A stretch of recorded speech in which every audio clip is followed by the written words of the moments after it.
شوال کا چاند دیکھتے ہی کون سی دعا ضرور کرنی چاہیے کہ جوان اولاد ساری زندگی دکھ سے محفوظ ہو؟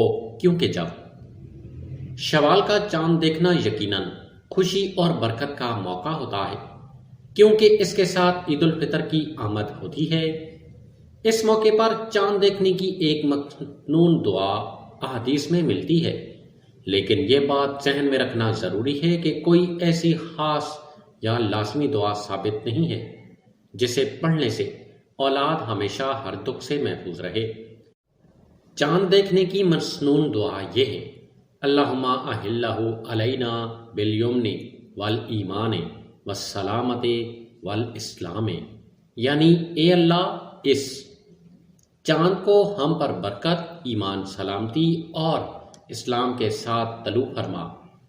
آپ اس موقع پر اپنی اولاد کے لیے خصوصی دعا کر سکتے ہیں، جیسے: اے اللہ میری اولاد کو ہر قسم کے دکھ، بیماری اور برائی سے محفوظ فرما، انہیں نیک، فرما بردار اور کامیاب بنا۔ اسلام میں دعا کی اصل طاقت اخلاص اور یقین ہے، نہ کہ کسی مخصوص غیر ثابت شدہ وظیفے میں۔ اس لیے چاند دیکھتے وقت، نمازوں کے بعد اور خاص طور پر آخری راتوں میں دل سے دعا کریں۔ یہی عمل انشاءاللہ آپ کی اولاد کے لیے سب سے زیادہ فائدہ مند ہوگا۔